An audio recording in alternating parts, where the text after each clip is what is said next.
प्यारे बच्चों, इसके पहले मैंने आपको ऑर्गेनोमेट्रिक केमिस्ट्री में पार्ट 1 और पार्ट 2 में आपको क्लासिफिकेशन भी बता दिया था और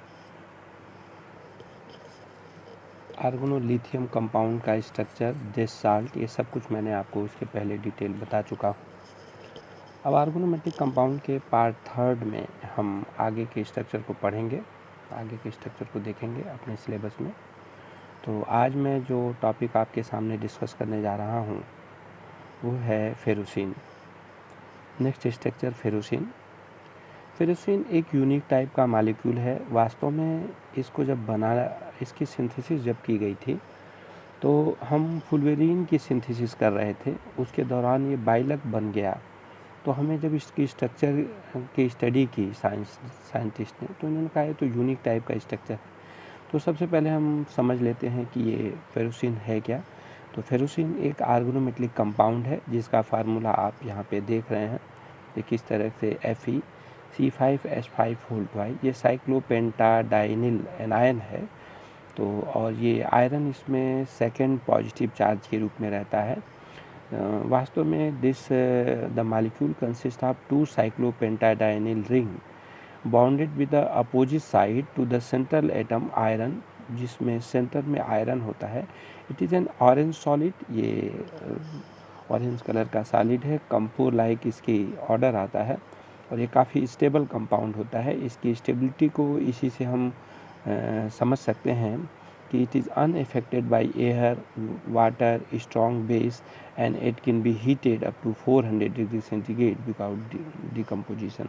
बिना डिकम्पोजिशन के हीट कर सकते हैं। इसका मतलब इसकी बॉन्डिंग और स्ट्रेंथ काफ़ी बेहतर है। तो आइए देखते हैं सबसे पहले इसकी सिंथेसिस सबसे पहले 1951 में हुआ था।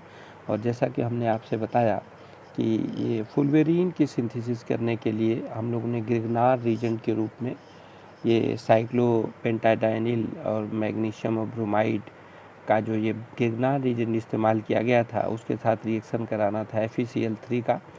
तो वास्तव में वो फुलवेरीन न बन करके एक नए तरह का कंपाउंड बन गया। वो ऑरेंज कलर का सॉलिड था। तो उसको जब स्टडी की गई तो पता लगा कि ये डिफरेंट टाइप का कंपाउंड है। और इसको अगर हम देखें तो for each cyclopentadienyl ring all the 5 carbons are equidistance from the metal ion. ये सभी समान दूरी पे रहते हैं मेटल का आयन को, so that the 2 ring systems are parallel to each other, एक दूसरे के बिल्कुल पैरेलल होते हैं। इसको ऐसे ही कंसीडर किया जा सकता है जैसे कि हम सैंडविच बनाते हैं। तो सैंडविच में जिस प्रकार से बीच में स्टफ भरा रहता है और दोनों ब्रेड ऊपर नीचे होते हैं, ठीक उसी प्रकार से जो साइक्लोपेंटाडाइनिल की रिंग होती है वो एक दूसरे के ऊपर और नीचे रहती है। और ये देखिए, आइए हम दिखाते हैं साइक्लोपेंटाडाइन रिंग को। आप देखिए, ये साइक्लोपेंटाडाइनिल एनायन है। यहाँ पे देखिए निगेटिव चार्ज है। इसको अगर आप एरोमेटिसिटी के रूप में देखना चाहें और हकल का रूल इस्तेमाल करके देखें तो आपको समझ में आ जाएगा। बॉन्डिंग स्ट्रक्चर में देखिए, एक पाई बॉन्ड यहाँ है, यानी 2 इलेक्ट्रॉन यहाँ मिल जाएंगे और 2 इलेक्ट्रॉन यहाँ मिल जाएंगे, यानी 4 इलेक्ट्रॉन है। और 2 इलेक्ट्रॉन यहाँ पे पेयर के रूप में रहते हैं, जो निगेटिव चार्ज के रूप में रहते हैं। इसी को मैंने यहाँ दिखाने का प्रयास किया है। देखिए, ये p ऑर्बिटल्स हैं और p ऑर्बिटल्स में 1 इलेक्ट्रॉन, 2 इलेक्ट्रॉन, यहाँ पे भी 2 इलेक्ट्रॉन, और ये पेयर के रूप में निगेटिव चार्ज के रूप में आपको 2 इलेक्ट्रॉन यहाँ दिखाई दे रहे हैं। इसका मतलब अगर हम ध्यान से देखें तो हकल रूल को अगर हम फॉलो करते हैं, यानी 4n+2 पाई इलेक्ट्रॉन्स होना ज़रूरी है और n की वैल्यू हम 1 रखते हैं तो 6 पाई इलेक्ट्रॉन की ज़रूरत है, और वो 6 पाई इलेक्ट्रॉन आपको इसमें मिल रहा है।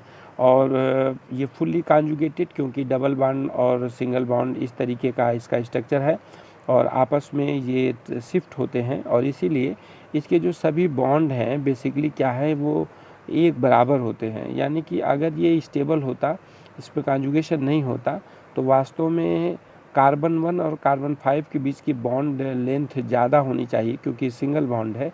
उसी तरीके से कार्बन 3 और कार्बन 2 के बॉन्ड की लेंथ भी ज़्यादा होनी चाहिए, सिंगल बॉन्ड है। और कार्बन 3 और 4 के बीच की बॉन्ड लेंथ कम होनी चाहिए, जबकि ऐसा नहीं होता। ये पूरा इक्वी डिस्टेंस, सभी लगभग बराबर बॉन्ड के होते हैं। इसका मतलब क्या है, इसमें रेजोनेटिंग स्ट्रक्चर पाया जाता है और रेजोनेंस पाया जाता है, और इसको हम बेटर समझ सकते हैं इस स्ट्रक्चर से। आप देख रहे हैं यहाँ सभी के पास, कभी यहाँ डबल बॉन्ड है तो यहाँ सिंगल बॉन्ड है, उसी तरीके से यहाँ देखिए ये सिंगल बॉन्ड है तो यहाँ इसमें डबल बॉन्ड है। इसी तरीके से ये सिंगल बॉन्ड और डबल बॉन्ड रोटेट करता रहता है और हम कह सकते हैं कि एक एरोमेटिक स्ट्रक्चर देता है और इस पर एक निगेटिव चार्ज होता है, ये आप देख रहे हैं। इसका मतलब ये हुआ कि अगर ये साइक्लोपेंटाडाइनिल एनायन है, इसके 2 मॉलिक्यूल अगर आ जाए तो एक निगेटिव चार्ज इसका एक और मॉलिक्यूल आ जाए, ये दोनों मिल करके साइक्लोपेंटाडाइनिल का ये स्ट्रक्चर बनाते हैं, यानी फेरोसिन बनाते हैं।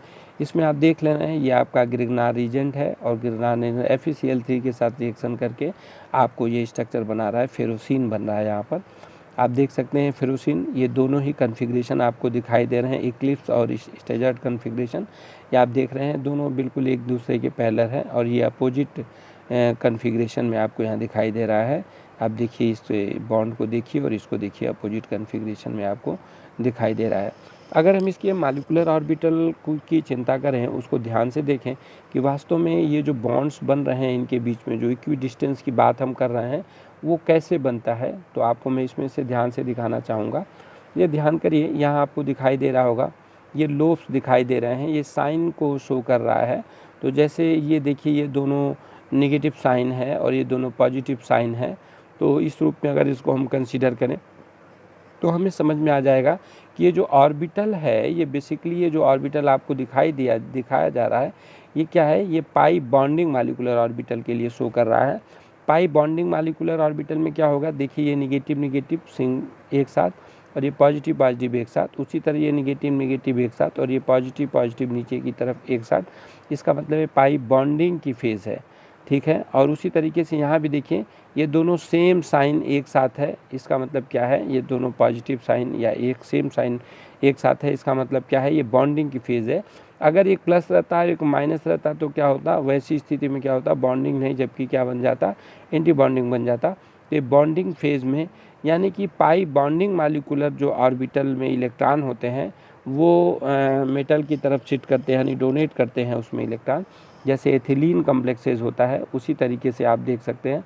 और ये जो बीच में आपको ऑर्बिटल दिखाई दे रहा है, ये बिल्कुल वास्तव में क्या है, ये जो ऑर्बिटल है ये YZ टाइप का ऑर्बिटल है, ठीक है ना। YZ ऑर्बिटल, ये XY ऑर्बिटल हो, YZ ऑर्बिटल हो, ये दोनों ही ऑर्बिटल की होते हैं, इंटरमीडिएट बिटवीन द एक्सिस होते हैं।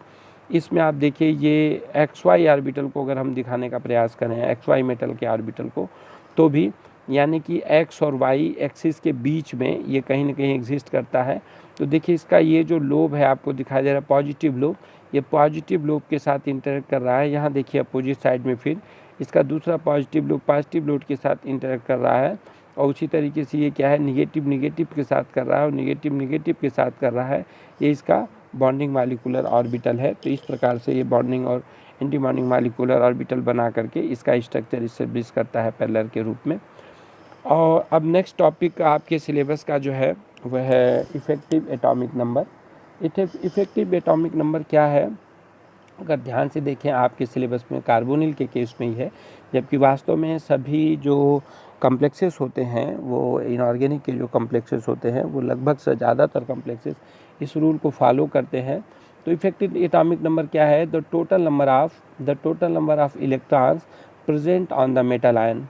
जो टोटल नंबर ऑफ इलेक्ट्रॉन जो मेटल आयन कब जब वो कॉम्प्लेक्स बना लेता है, its own and those gain during the metal formation bond formation, यानी जो उसके पास अपना इलेक्ट्रॉन रहता है और बॉन्ड फॉर्मेशन के बाद जो इलेक्ट्रॉन वो एडॉप्ट करता है, जो गेन करता है, वो सारे इलेक्ट्रॉन उसको हम इफ़ेक्टिव एटॉमिक नंबर कहते हैं। इफ़ेक्टिव एटॉमिक नंबर के बेसिस पे एक रूल बनाया गया जिसका नाम है इफ़ेक्टिव एटॉमिक नंबर रूल।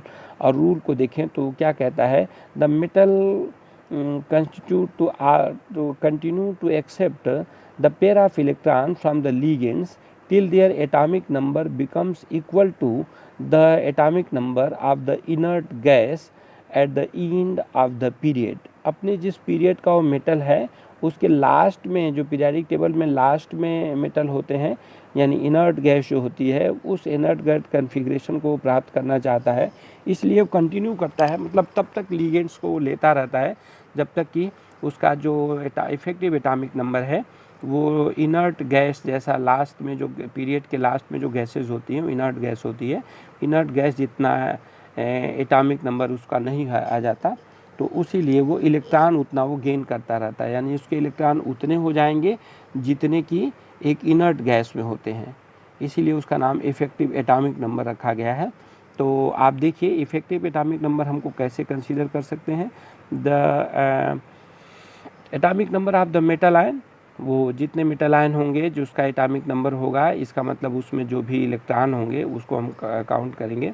उसके बाद the number of electron gain, the number of electron gain, तो नंबर ऑफ इलेक्ट्रॉन गेन कैसे हम निकालेंगे, मतलब कि कितना इलेक्ट्रॉन वो किसी भी लिगेंड से ले रहा है, तो हम कैसे निकालेंगे। तो effective atomic number of carbonyl atom को निकालने जा रहे हैं, तो हम कैसे समझेंगे। तो atomic number of the metal ion plus 2 into number of carbonyl molecule, यानी कि एक CO का मॉलिक्यूल 2 इलेक्ट्रॉन दे रहा है, 2 इलेक्ट्रॉन डोनर की तरफ इसको देखेंगे और इस हिसाब से हम कैलकुलेट करते हैं। तो आइए कुछ एग्जांपल्स हम देखते हैं एटॉमिक इफेक्टिव एटॉमिक नंबर के। यहाँ आप देख रहे हैं क्रोमियम का हेक्साकार्बोनिल कॉम्प्लेक्स है। क्रोमियम के हेक्साकार्बोनिल में क्रोमियम का जो एटॉमिक नंबर है वो 24। उसके बाद हमने चूँकि 6 कार्बोनिल है, इससे 6 इंटू 2, क्योंकि एक कार्बोनिल 2 इलेक्ट्रॉन डोनेट कर रहा है, तो दैट इज़ 12। इसका मतलब क्या हुआ, टोटल जो आपका इफेक्टिव एटॉमिक नंबर है वो 24, यानी atomic number of the metal ion plus 12, that is the electron contributed by the ligands, that is here carbonyl, ये क्या होगा 36, ये क्रिप्टॉन का नंबर है। उसी तरह निकिल के लिए देखिए, निकिल में 6 कार्बोनिल नहीं लग रहे हैं। क्यों नहीं लग रहे हैं, क्योंकि यहाँ आपको दिखाई दे रहा है कि इसका अपना एटॉमिक नंबर ही 28 है, तो इसलिए क्या हो गए 2 कार्बोनिल इसमें कम हो गए। क्योंकि आपने क्या पढ़ा, आपने पढ़ा कि the metal continue to accept the electron pair, वो तभी तक एक इलेक्ट्रॉन पेयर एक्सेप्ट करता रहता है जब तक कि उसकी संख्या टोटल अपने नेक्स्ट इनर्ट गैस के बराबर नहीं हो जाती। अब आप देख रहे हैं जिस तरीके से 28 है, तो 28 के बाद ये 8 इलेक्ट्रॉन और लेता है, तो उसकी जो एटॉमिक नंबर, जो उसकी इफेक्टिव एटॉमिक नंबर है वो 36 हो जाता है, वो क्रिप्टॉन के बराबर हो जाता है। अगर हम इसमें 2 और जोड़ें तो क्या हो जाएगा, जैसे NiCO6 की कल्पना करें तो उसका इफेक्टिव एटॉमिक नंबर बढ़ जाएगा और वास्तव में वो क्या होगा, वो लास्ट इनर्ट गैस के बराबर नहीं रह जाएगा, उसकी स्टेबिलिटी डाउन हो जाएगी। उसी प्रकार से देखिए ये आपका आयरन है, Fe का आइटम है, आप देख रहे हैं 26, और उसके बाद 5 चूँकि कार्बोनिल है इसलिए 5 इंटू 2 दैट इज़ 10, इसका मतलब क्या है 36, इसका भी इफेक्टिव एटॉमिक नंबर है। इसी तरह मॉलिब्डेनम के एग्जाम्पल हैं, इसी तरह ओस्मियम के एग्जाम्पल हैं। ये आप देख सकते हैं किस तरीके से जितने कार्बोनिल जुड़े हैं इंटू 10 कर दिया, इंटू 2 कर दिया, हमने कर दिया। इसका मतलब क्या हुआ, एक कार्बोनिल 2 इलेक्ट्रॉन कंट्रीब्यूट कर रहा है, और इस प्रकार से आप देख रहे हैं कि किस तरह से क्रिप्टॉन, ज़ेनान, रेडान का जो उसका एटॉमिक नंबर है वो गेन करता है। तो इस प्रकार से हम कह सकते हैं कि इफेक्टिव एटॉमिक नंबर ये स्टेबिलिटी को कैलकुलेट करके बताने के लिए ज़रूरी है कि किस प्रकार से स्टेबिलिटी हम इसमें कैलकुलेट कर सकते हैं। इफेक्टिव एटॉमिक नंबर के कुछ बेसिक कंसेप्ट्स हैं जिनको अगर हम समझना चाहें तो हम इस रूप में समझ सकते हैं कि उनके वैलेंस सेल में जो इलेक्ट्रॉन होते हैं इफेक्टिव एटॉमिक नंबर के रूप में, यानी कि द 18 इलेक्ट्रॉन रूल वो फॉलो करता है। और 18 इलेक्ट्रॉन रूल से क्या मतलब है, यानी कि 18 इलेक्ट्रॉन रूल में जो S, B, D, F के जो ऑर्बिटल्स होते हैं वो जब कम्प्लीटली फिल्ड होने लगते हैं तो उस प्रकार से 18 इलेक्ट्रॉन्स उसमें आते हैं। आप देख सकते हैं ये 5d orbital that is 10 electron, ठीक है ना, 10 इलेक्ट्रॉन इसमें कंट्रीब्यूट कर लीजिए। उसी तरीके से p के जो ऑर्बिटल है उसमें कितने इलेक्ट्रॉन आएंगे, प्रत्येक में 2 इलेक्ट्रॉन आएंगे, यानी टोटल 6 इलेक्ट्रॉन। तो इतना मतलब 16 इलेक्ट्रॉन ये हो गया, और 2 इलेक्ट्रॉन s ऑर्बिटल के मिलते हैं, यानी 18 इलेक्ट्रॉन। यानी कि एक स्टेबल कन्फिग्रेशन बनाने के लिए, एक स्टेबल सिस्टम बनाने के लिए इसमें 18 इलेक्ट्रॉन्स जो है होने चाहिए, जो 18 इलेक्ट्रॉन का रूल है। तो उस प्रकार से इसको हम कंसीडर करते हैं। The combination of these atomic orbital with the ligand orbitals 9 molecular orbitals which are either middle ligand bonding और नॉन बॉन्डिंग, ठीक है ना। There are some other higher energy anti bonding molecular orbitals. The complete filling of these 9 lowest energy orbitals with the electron, whether those electrons are originated from the metal or any ligands, is the basis of the 18 electron rule। ये चाहे ligands के electron हो या metal के अपने electron हो, वो उसका बेसिक है जो बताता है, वो इलेक्ट्रॉन वो सारा कुछ आकर के उसमें कंट्रीब्यूट करता है। और ये जो है आपका एक बेसिक है जो कंसेप्ट है, जिसको कि हम समझ सकते हैं कि इसी के कारण से इफेक्टिव एटॉमिक नंबर रूल यहाँ एग्जिस्ट